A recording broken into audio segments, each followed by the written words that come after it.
আসসালামু আলাইকুম, সবাই কেমন আছেন? আশা করছি ভালো আছেন। তো আজকে রান্না করব বড় সাইজের চিতল মাছ। তো চিতল মাছটা খুব সুন্দর করে কড়া কড়া করে ভেজে নিলাম।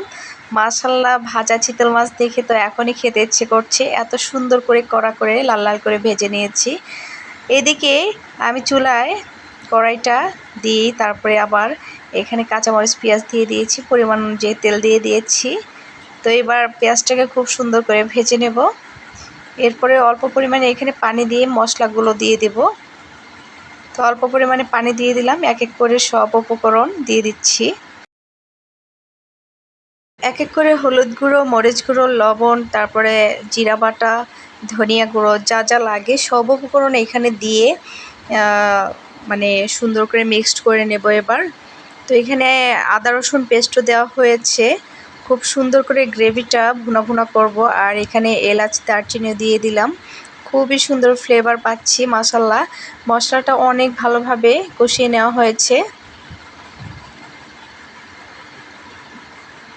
তো এরপর এখানে অল্প পরিমাণে পানি দিয়ে আবার মশলাটাকে একটু ভালো করে কষিয়ে নিচ্ছি। কিছুক্ষণ সময় ঢাকনা দিয়ে ঢেকে রাখছি, তাতে করে মশলাটায় তেল ছেড়ে দেবে, ভালো একটা ফ্লেভার পাওয়া যাবে, ভালোই লাগবে। তো যাই হোক, এবার মশলাটা কষানোর পর এখানে এক এক করে মাছগুলো দিয়ে দিচ্ছি।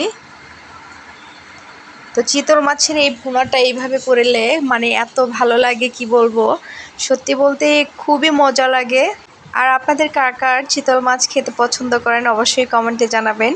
এদিকে একটু পরিমাণে পানি দিয়ে দিলাম, পানি দিয়ে খুব সুন্দর করে কষিয়ে নিচ্ছি। চিতল মাছ খেতে কিন্তু অনেক মজা লাগে, কিন্তু কাঁটায় ভরপুর, সেই জন্য একটু খারাপ লাগে। আর এদিকে ভালো করে কষানোর পর 4-5টা ঢেঁড়স দিয়ে দিয়ে রান্নাটা শেষ করে নিয়েছি। এদিকে রান্নাটা হওয়ার পরে খেয়ে দেখেছি এত মজা হয়েছে, মানে তুলনার বাইরে, এত স্বাদ হয়েছে মাশাআল্লাহ, খেতে অনেক ভালো লাগলো। আপনারাও এইভাবে রান্না করে খাবেন, আশা করছি খেতে অনেক ভালো লাগবে। তো যাই হোক, আজকের মতো বিদায় নিচ্ছি। সবাই ভালো থাকুন, সুস্থ থাকুন। আপনাদের জন্য রইল শুভকামনা। আল্লাহ হাফেজ।